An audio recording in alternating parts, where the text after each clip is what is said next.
Mga par! Napag-usapan nga natin last video ang naging malapit na bakbakan ng Mexican Grim Reaper na si Alfredo Gonzalez laban sa tigre ng Japan na si Takeshi Sendo. Ngayon naman, pagkikwentuhan natin ang part 3 ng Ipo and Mexico arc kung saan magkakaharap ang pinakamalulupit na featherweight boxer. Matapos manalo si Sendo sa kanilang laban, tuwang-tuwa na tumakbo ang buong team nito papunta sa kanya. Sinabi ni Coach Yanaoka na ibaba na nito ang kanyang kamay at hindi na kailangan ipabuka sa lahat na nanalo siya sa laban. Dito nga natin nalaman na hindi pala alam ni Sendo na nanalo na siya at sunod nitong nagreklamo kung gaano kasakit ang kanyang nabaling kanang kamao. Habang chinecheck ng buong team si Alfredo kung okay lang ba ito, pinilit agad nitong tumayo at lumapit sa ating idol. Akala nga ni Sendo na lalapit ito para ituloy ang kanilang bakbakan. Habang naglalakad si Alf, unti-unti nang nag-sink in sa utak niya na natalo siya sa laban. At sa paglapit niya, nakipag-fist bump ito para i-congrats ang Naniwa Tiger. Dahil nga bali ang kamao ni Sendo, nangaray ito at si Alfredo naman ay nagpaalam na sa kanya. Habang naglalakad papalayo si Gonzalez, dito niya na sinabi na disbanded na ang Team Alf at nagpasalamat ito sa kanya mga coach. At sunod nitong sinabi na satisfied na siya. Masaya itong nagpaalam sa mga tao dahil yun na nga ang kanyang last na laban. Tila naluha naman at naiyak si Lisa na mapanood niya yun sa TV. Sabi ng mga bata na i-cheer nga nila si Alfredo pagbalik nila. Habang umiiyak, sinabi din ng mga to na wala na silang time para magpa-banjing-banjing. At matapos mapanood ang nangyari sa TV, siguradong hindi na nila kayang manahimik. Sa uli, determinado nilang sinabi na sila naman ang next at ang Team Alpha hindi pa doon nagtatapos. Habang patuloy pa rin ang pag-cheer ng buong Arena Mexico kay Alfredo, namangha sila Hoshi at Yanaoka dahil sa pagtrato nila sa kanilang hero kahit panatalo ito. Dahil nga din doon, natakot sila na baka magalit ang mga audience dahil sa naging resulta. Pero wala namang pakialam ang Naniwa Tiger, gusto na nitong umalis agad dahil sa sobrang sakit na ng kamao niya. Nang paalis na sila Sendo, biglang dumating ang announcer para sa Victor's interview. Sabi nga ni Sendo, "Ba't kailangan pa? Kahit ano namang sabihin ko dyan, mabubulang ako." Biglang sinabi ni Milo na dapat alalahanin ni Sendo ang magic word na tinuro niya. At isinigaw ng Naniwa Tiger ang sikat na kasabihan sa mga Meksikano na Viva Mexico. Sabay-sabay naman na sumigaw ang buong Arena Mexico ng Viva Tigre. Matapos yun, energetic na tumakbo papaalis ng ring ang Naniwa Tiger. Nabanggit ni Milo na nagulat siya sa naging resulta ng laban at nahigitan ni Sendo ang expectations niya. Reply ni Ipo na mas lumakas ang Naniwa Tiger at para itong nag-e-evolve habang nasa kalagitnaan ng laban. Lalong-lalo na sa 4th round kung saan naging mas malakas at mas mabilis ito. Sunod na in-explain ni Ipo na kahit nga nagbabato ng mga suntok si Sendo, prepared pa rin ito sa mga counter punches. At ang mga bukang big swing na usually madaling ma-counter ay sobrang kakaiba. Dahil ang mga pressure ng suntok na yon ang tumakot kay Gonzalez habang sinusubukan nitong alamin ang totoong timing ng mga suntok ni Sendo. Kaya naman ang mga sureball na counter opportunities ay naging palitan ng suntok na naging dahilan kung bakit unti-unting natalo si Gonzalez. Grabe mga par! Dito din talaga natin makikita na sobrang nag-i-improve na yung observation skills ng ating bida no? Pero ang hindi daw niya maintindihan ay ang naging palitan na suntok sa uli dahil yun ang nagpabagsak sa kanya sa laban nila ni Alfredo kung saan natutunan niya na may limit kung hanggang saan ang kaya mong mata mo sa laban. Dahil kahit kaya mo nga ma-improve ang lahat ng bagay pagdating sa boxing, hindi mo kayang improve kung gaano karaming damage ang kaya mong tanggapin. At parang basic lang ni Sendo na hinarap ang mga matinding palitan ng suntok na yon. Habang hindi naman sure ang ating bida sa suggestion ni Milo na tungkol lang yun sa fighting spirit at lakas ng loob, masaya pa rin ito dahil naging magandang learning experience ang naging laban na yon. At dito din nalaman ni Ipo na marami pa siyang pwedeng matutunan. Nabanggit nga ni Milo na mukhang gustong-gustong bumalik ni Ipo sa ring. Pero pakipot nitong reply na bilang trainer lang ang mga minimin niya. Sunod na niyaya ni Milo si Ipo para i-congratulate ang Naniwa Tiger. Pero nagdadalawang isip nga ito since malapit na magsimula ang main event. Bigla na nga nating nakita ang maangas na legendary champion at pinakilala na ng announcer. The legendary WBA Featherweight Champion of the World, Ricardo Quetzalcoatl Martinez. Nagtakpo na ang dalawang boksingero sa gitna ng ring. Dito natin nalaman na si Billy McCallum ay ang former WBC Featherweight Champion. At ito din ay ang kasalukuyan na number 1 contender sa WBA Featherweight Rankings. Mga par, linawin ko lang hindi porket former champion itong si Billy, natalo na siya. Nirelinquish lang nito yung WBC Featherweight title niya dahil nang magkaroon siya ng chance makalaban si Ricardo, meron itong WBC mandatory title defense, kaya hindi ito pinayagan ng WBC. So nirelinquish na lang niya ang title para lumipat sa WBA at kalabanin si Ricardo. Kaya mga par, malupit at undefeated WBC Featherweight Super Champion din itong si Billy McCallum na may 22 wins, 18 KO, 0 losses, 1 draw at meron din itong 3 world title defense. Lumipat lang ito sa WBA para patunayan sa buong mundo na siya ang pinakamalakas sa featherweight division. Bago nga ang kanilang laban ni Ricardo, sinabi daw ni Billy na, "Ako pa rin ang champion. At ngayong gabi, papatunayan ko na ako ang pinakamalakas na featherweight sa buong mundo." Sabi ni Ipo na kung susumain para din itong unification match para sa WBA at WBC featherweight title. Nalaman natin kay Milo na sa Ricardo ay mayroong 68 fights at 68 wins at sa tingin niya mananalo si Ricardo via knockout sa early rounds. Sunod na nabanggit ni Ipo ang mga paraan para mapredict kung sino ang mananalo sa laban. Ang win-loss record, KO percentage, training camps at ang expression or aura nila nang pumasok sila sa ring. Pero ang pinaka-importante na pagbabasihan ay ang unang suntok na ibabato ng boksingero. Dagdag pa nito na importante na maganda ang kondisyon ng boksingero bago pumasok sa ring. Pero mas importante ang kondisyon mo pagkatapos pumasok ng ring. To the point na kahit marami pang malinoong training, walang kwenta iyon. Basta malakas ka sa aktual na laban. Pero pwede rin naman daw magbigay ng senyales kung nasa magandang kondisyon ba ang boksingero pagdating sa shadow boxing. Bago magsimula ang laban, sinabi ni Billy sa kanyang isipan na, "Naiirita na ako kakahinsay. Naging world champion na ako, pero hindi pa din nila ako tinatawag na pinakamalakas. Puro sila, Ricardo, Ricardo. Ngayong gabi, papakita ko at papatunayan ko sa kanila na ako ang pinakamalakas na featherweight sa buong mundo." Nang mag-shadow boxing itong si Billy para mag-warm up, nagulat si Milo at Ipo dahil sa unang pagpapakawala pa lang nito ay alam mo na agad na halimaw itong si Billy. Ramdam pa nga rin daw ni Ricardo sa paa niya ang naging mainit na bakbakan ni Sendo at Alfredo. Sorry ito ng sorry dahil alam niya sa sarili niya na hindi niya kaya magbigay ng ganong kainit na laban. Pero maasa ang legendary champion na si Billy ang magiging sagot sa mga expectations niya. Sa pagtunog ng bell, mabilis na sumugod papalapit si Billy. Ngunit agad din ito tumigil at tila nagkaroon ng face-off sa gitna ng ring. Parang sinasabi nga ni Billy sa kanyang galaw na, "Tara, mag-boxing tayo. Maghanda ka sa pinakamahabang 12 round ng buong career mo." Hindi na nga makapaghintay itong dalawang ito at parehas umaasa na magiging maganda ang laban. At si Ipo naman ay nabilib kay Billy dahil sa pinapakita nitong tapang. At ni Onti, wala itong pinapakita pagkatakot kay Ricardo. Matagal ngang nagtsantsahan at tumahanap ng perfect timing ang dalawang pinakamalakas sa kanilang weight division.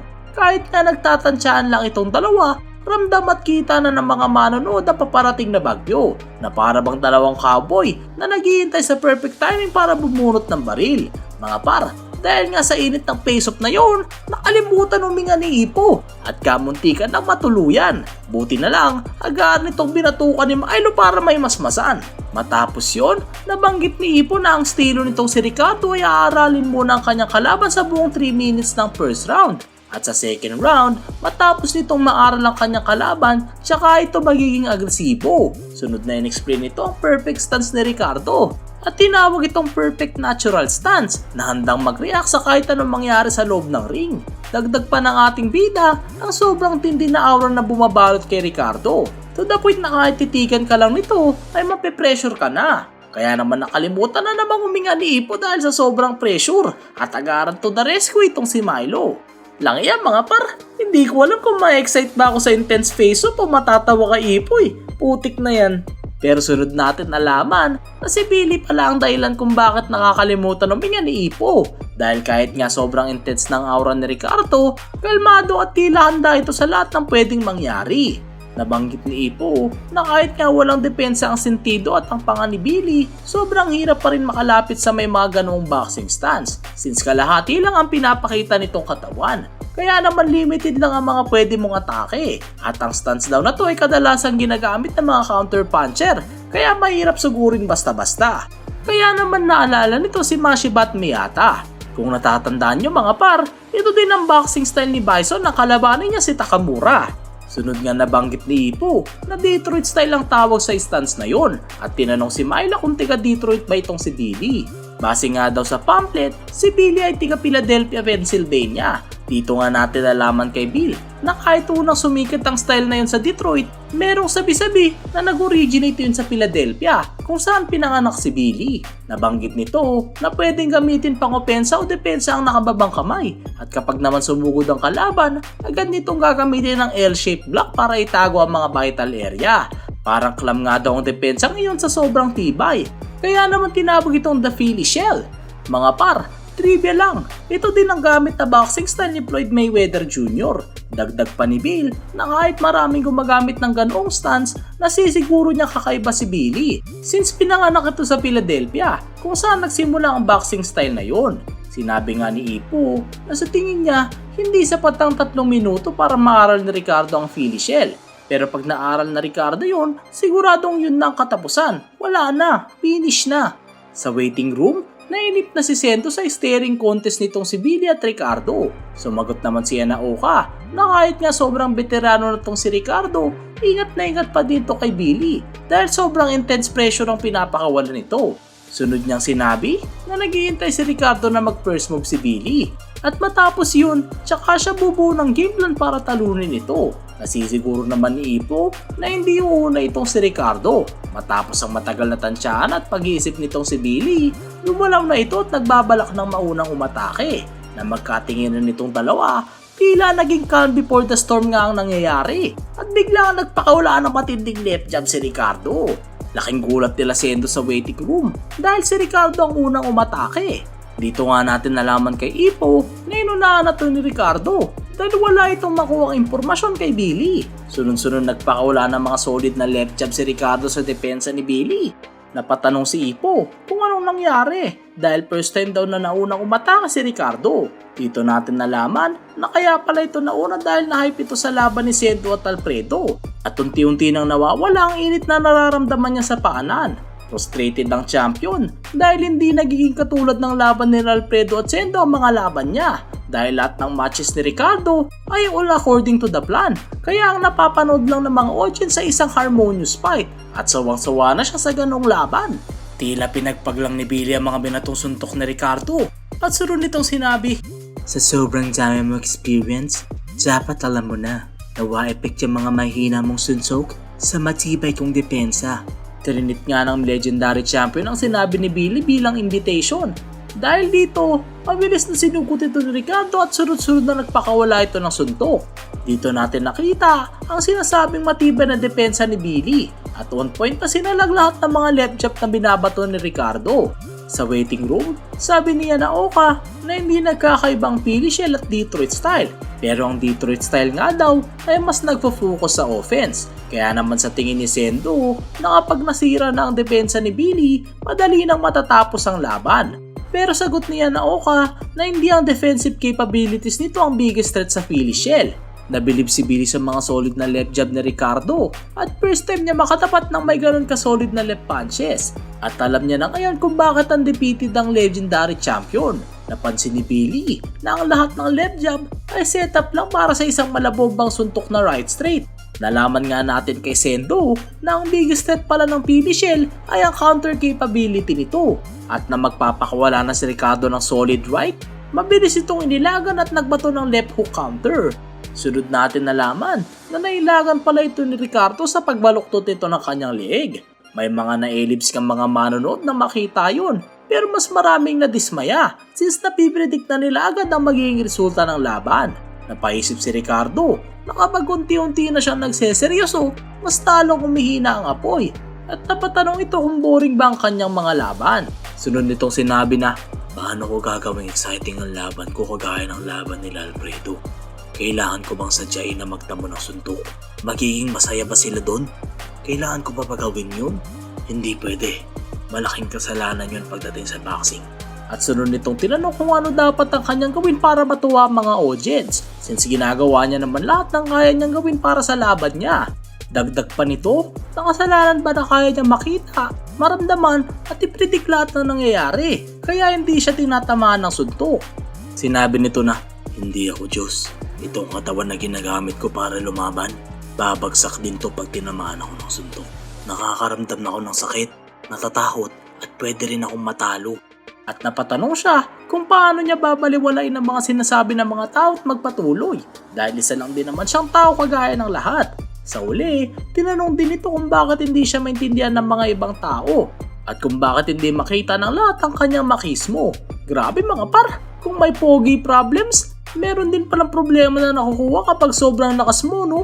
Matapos yun, hinamon ni Ricardo si Billy sa isang matinding bakbakan dahil sigurado siyang kaya nito palabasin ang tunay na lakas niya. Nagpatuloy ang pagpapaulan ng left jabs ni Ricardo. Na-realize ni Coach Bill na sobrang naapektuhan si Ricardo sa naging laban nila Alfredo.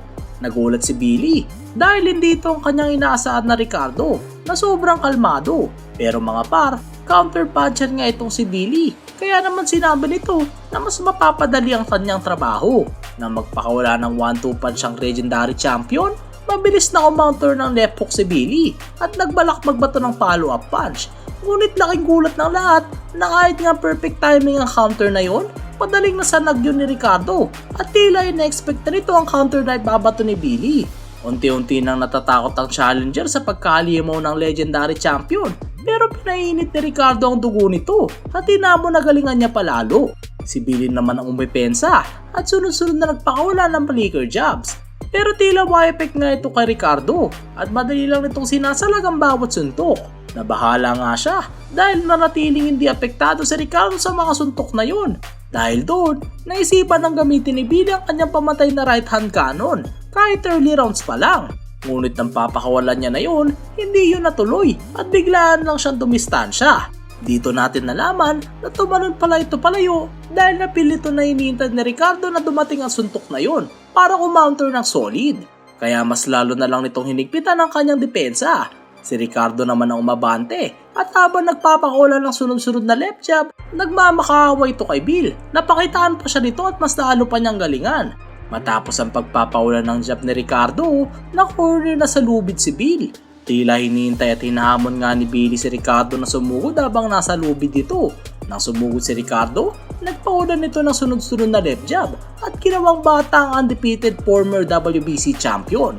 Sa isipan ni Ricardo, nagmamakaawa ito. Nagalingan pa sana nitong si Billy para maging exciting ang laban. Dahil nga hindi makapalag si Billy, nairita si Sendo at napasigaw. Sinuggest naman niya na Oka na panoorin mabuti ang match since may chance na baka siya na ang next na makalaban ni Ricardo. Sagot naman ni Sendo na hindi naman siya pumayag sa deal na yun at pumunta lang siya sa Mexico para kalabanin si Alfredo. At wala sa plano niya na sundin ang sinasabi nitong si Ricardo dahil na din sa pinapakitang boring na laban nito. Sabi din niya na kahit nga may top rate skills ang champion, pero pagdating sa pagkalalaki, walang-wala daw siyang bilib dito. Since kahit nga handa nang makapagbakbakan ng kalaban nito, inuunti-unti niya pa rin ito at nagpe-play safe. At sa tingin ng Naniwa Tiger, ang pinainit nilang ring ni Alfredo ay pinalamig lang nito. Unti-unti nang nakakabisado ni Billy ang pattern ng pagpapakawala ng suntok ni Ricardo at nagplano ito kumounter. Sabi nito na merong counting downtime kada nagpapakawala ito ng 3 quick lefts. Ngunit hindi natuloy ang plano niya nang makita niyang nakanda ang right counter ni Alfredo para doon. Kaya naman wala siyang nagawa at dumipensa na lang ulit. Sinabi ni Billy sa isipan nito na wala kahit katiting na opening itong si Ricardo. Sabi ni Ricardo, ano na, ba't wala kang ginagawa? Halimaw mga par, yun na lang ang kaya kong sabihin. Halimaw! Wala nga magawa si Billy at tuloy-tuloy ang pagpapaulan ng suntok ni Ricardo habang inaamon niya ito na lumaban. Dahil nga sa sobrang daming suntok na natamo ng depensa ni Billy, unti-unti nang naramdaman nito ang sakit sa kanyang mga braso. Kaya naman nagpakawala ito ng suntok para makawala sa lubid. Ngunit madali lang itong sinalo ni Ricardo at napatanong ito ng, "What's wrong?" Kita nga natin ang pigati sa mukha ng challenger dahil sa sakit na nararamdaman nito sa kanyang kaliwang braso. Parang pinaglalaroan na lang ito ni Ricardo at habang nagpapaulan ng suntok, sinasabi nito na, "Nagmamakaawa ko sa'yo, lumaban ka. Bigyan mo ako ng magandang laban. Sumuntok ka ng buong lakas kagaya kanina."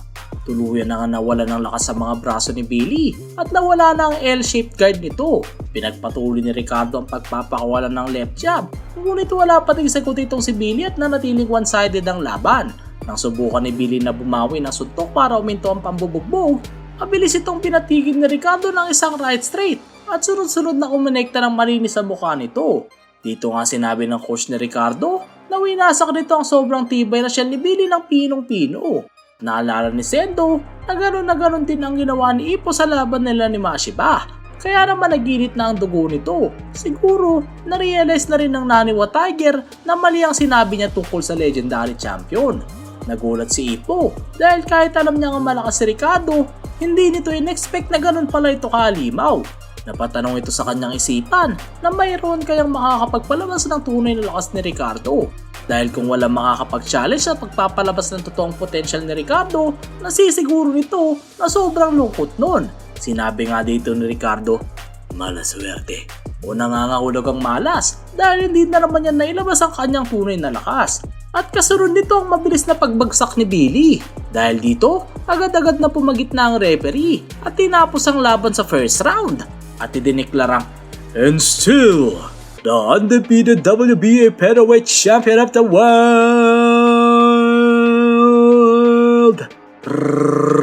Ricardo Quetzalcoatl Martinez."